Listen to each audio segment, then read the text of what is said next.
Water is flowing into a conical cistern at the rate of 8 cubic meters per minute. If the height of the inverted cone is 12 meters and the radius of the cone's circular opening is 6 meters, how fast is the water level rising when the water is 4 meters deep? So the first thing we need to do, as usual, we need to draw para mas ma-visualize natin. Since it's a conical cone,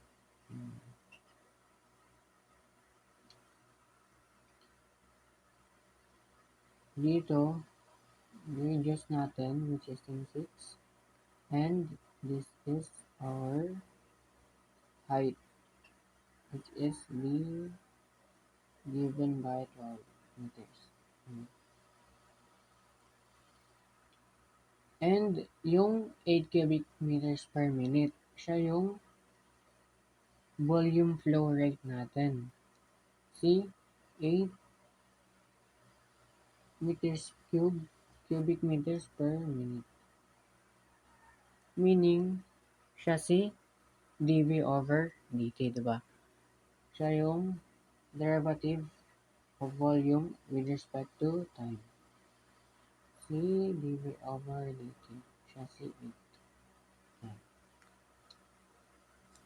Since our volume is given by 1/3 pi r squared times h. Ayan. So dito, based on this condition, now we can find the relationships of r and h. Yan. So dito, yung height of fluid inside.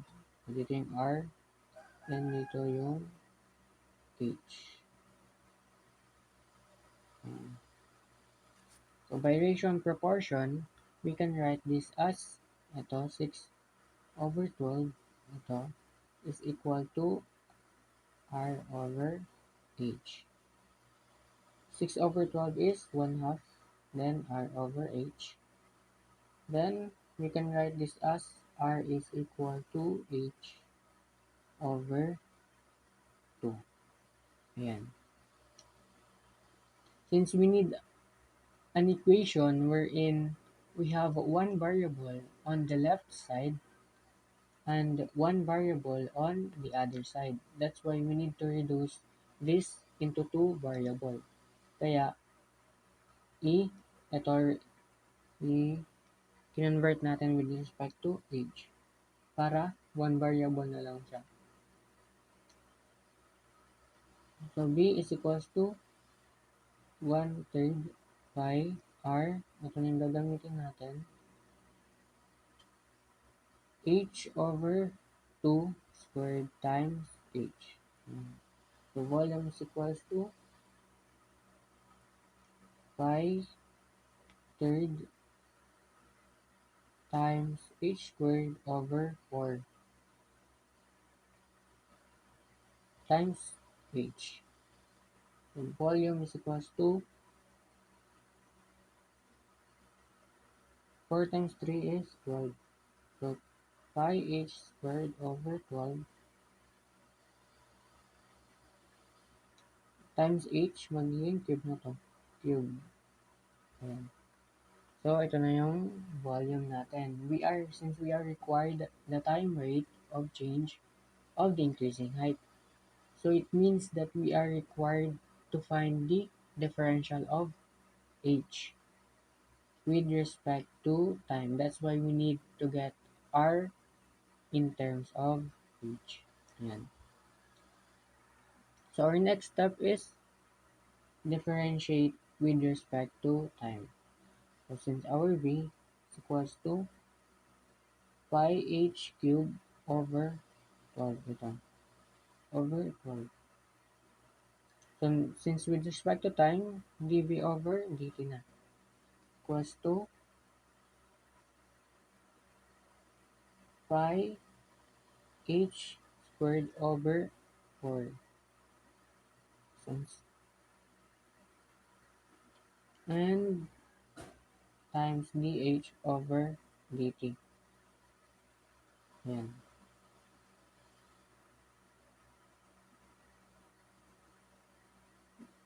Since yung given over dt natin, siya yung 8 na pa dito.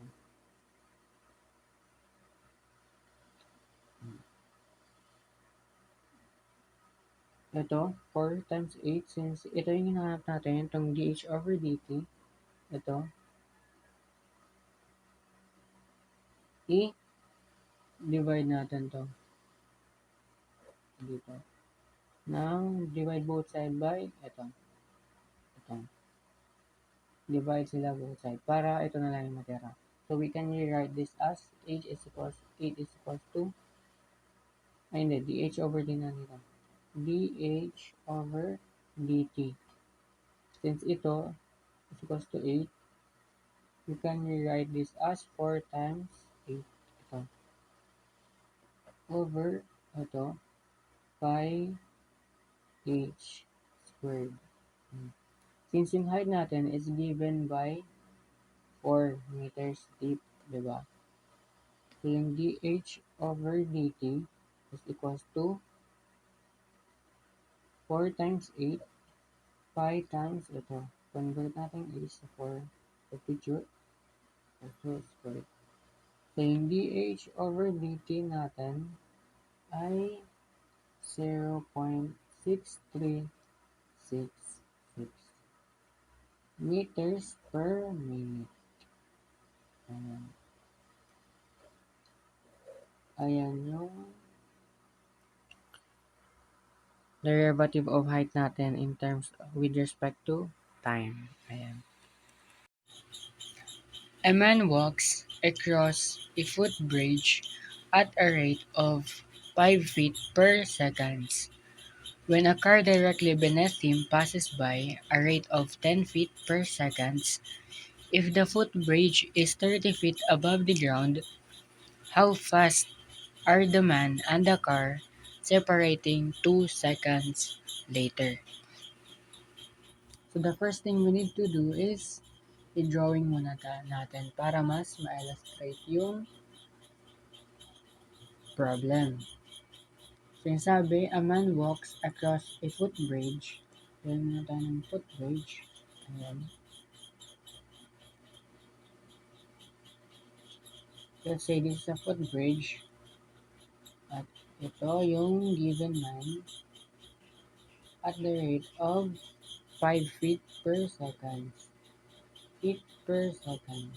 Ito dito. Ayan.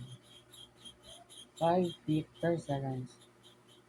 When a car directly beneath him, sa baba, passes by a rate of 10 feet per second daw, sa baba, sabihin dito, and yung footbridge daw is 30 feet above the ground. So, 30 feet dito. Tapos dito yung car.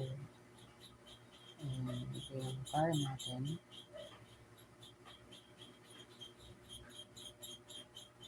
Ito. Ito. Kontra dito.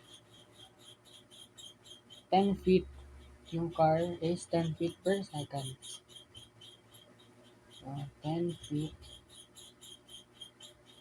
per second.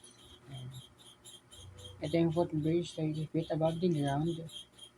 Tapos yung hinahanap is how fast are the man and the car separating 2 seconds later.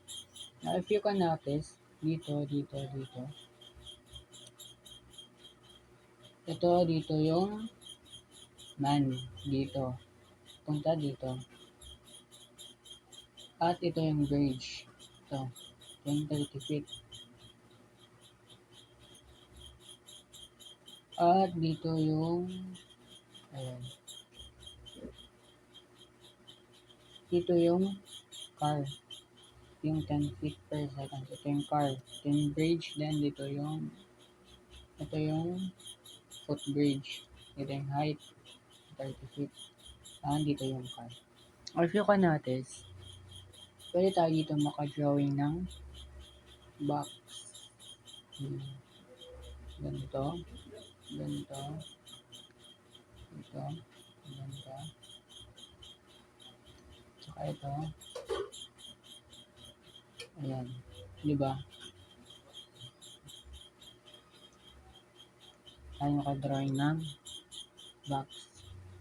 Since ito yung movement ng car, tsaka yung man, then the height above the ground, 30 feet. So, after 2 seconds daw, how fast, yun yung hanapin natin. So, dito yung man, ito dito, after 2 seconds na to dito, then dito yung car after 2 seconds. So, yung hinahanap natin, itong distance na to. With respect to time. Yan. Ito. Ito yung distance ng man tsaka ng car after 2 seconds. Ayan. So, we can use this. We can use the distance formula. So, yung distance formula, yung yung square root of x squared, x sub 2 minus x sub 1 squared plus y sub 2 y sub 1 squared plus z sub 2 minus z sub 1.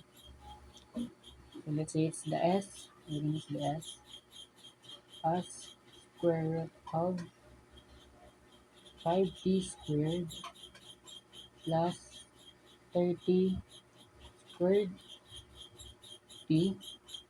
Ayan natin t squared plus 10t squared, diba? Yung distance formula. Now, simplify. S equals to square root of 25 t squared plus 900 t. Ayan. Plus 100 t squared. Ayan.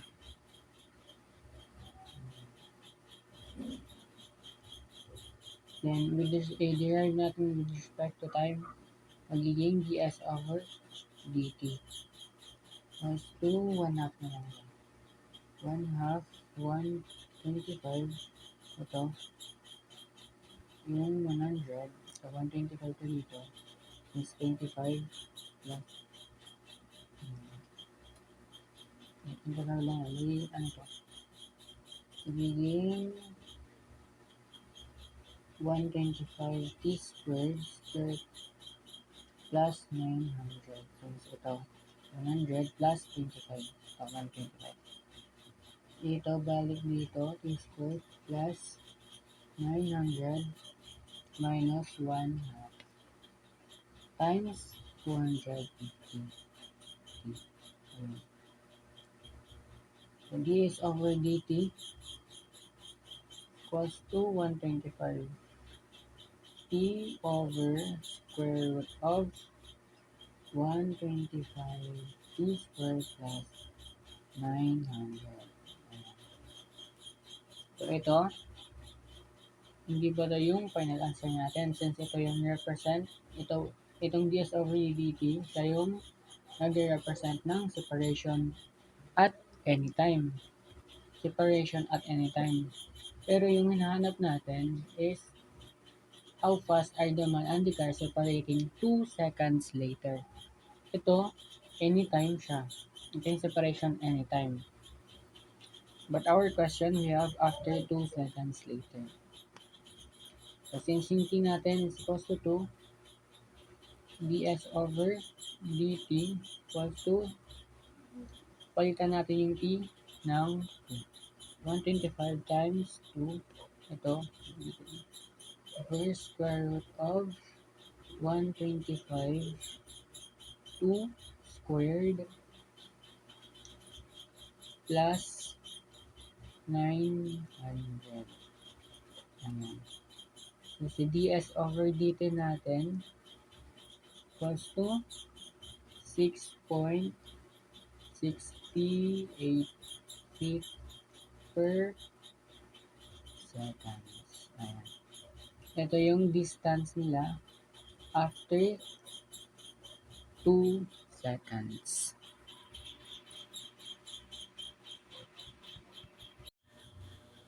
A ladder 20 feet long is leaning against a vertical wall. If the top slides downward at the rate of 2 feet per second, find how fast the lower end is moving when it is 16 feet from the wall. So the first thing we need to do as usual is i-drawing natin para ma-visualize natin yung problem. So yung ladder daw, ito yung wall natin. A ladder is leaning against the wall. So dito yung ground natin. Ito yung ladder. Leaning against the wall. 20 feet per second. So ito yung 20 feet. Then dito, yung if the top slides down at the rate of 2 feet per second. So dito daw is 2 feet per second.